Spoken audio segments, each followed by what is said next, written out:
My beading lesson for today is this stylish color block necklace. Let's take a look at the blue one. So this starts out with the rule of odds. You have 3 big stones in the center there, and then medium-sized ones on either side, so that makes 5. Now if you're going to do a double strand piece like this one with the brown, purple, and green, you have 3 big stones in the center, and then the medium ones on the side on the lower strand equals 7. So even though you have 2 here, altogether you still have the rule of odds. And that makes the color lay really nicely, and the necklace has some really great drape. So let's talk a little bit about the color. This is a complementary color scheme with the purple and green. And I chose the green beads because they really sort of reflect some green out of these beads here. Of course, you could go to your friend the color wheel or look at color palettes online to find other kinds of appealing color palettes. And it's nice to give it that pop of color on the sides. So to get started, what you'll need to do is choose a pretty thick beading wire. This is 024, so it's one of the thicker ones. And the reason is because these beads have fairly large holes, and you always want to remember to fill up as much of the hole as you can with your beading wire to prevent abrasion. So I have 3 big stones in the center here, and what's special about these, other than they're fabulous, is that they're sort of flat. So I also chose some flat type of beads here. They have flat sides, so it gives it also a really nice drape. So I strung also a small bead in between each of these larger ones, and again that's going to help with the drape and make your necklace lay really nice. It also helps prevent the abrasion on the beading wire because you're using some smaller beads.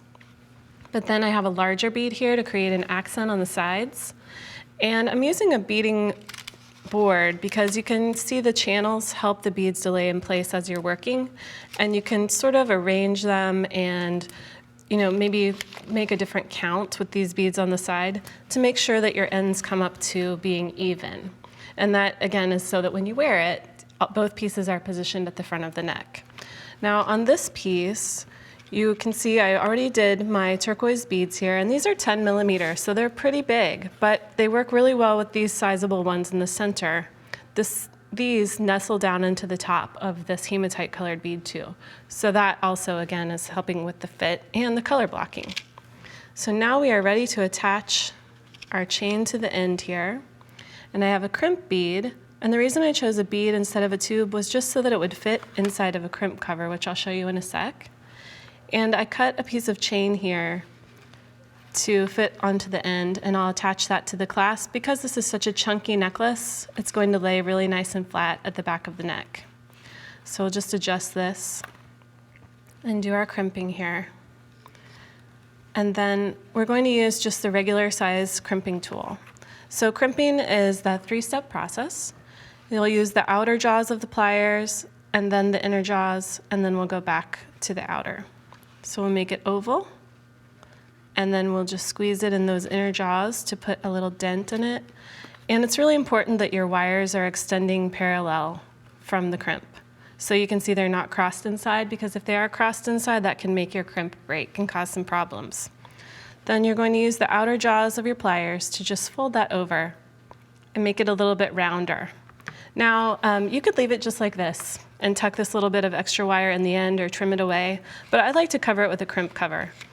And you can buy those already made, or you can create your own. This is a small 4mm bead, and I'm holding it with the holes against the jaws of the pliers. Then I'm just going to squeeze it, and this bead has a seam, so it should pop open when I squeeze it. See, so you have your little crescent shape there, and then you can fit that over the top of your crimp bead. Then you're going to use a larger type of crimping plier to fit over it. You can use chain nose pliers, but the notches on the crimping plier fit really well over the outside of your crimping cover.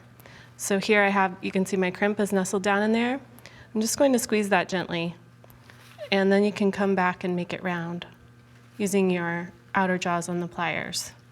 So just gently squeezing that all the way around. Now to attach your clasp, you can use a jump ring, or you can use your pliers to open the last link on the chain. And I kind of sometimes use my crimping tool just to hold it, because it does have that flat space at the tips of the tool. You open this up, slide your jump ring, or slide your clasp onto there like you would if it was a jump ring, and then use your pliers to turn it closed.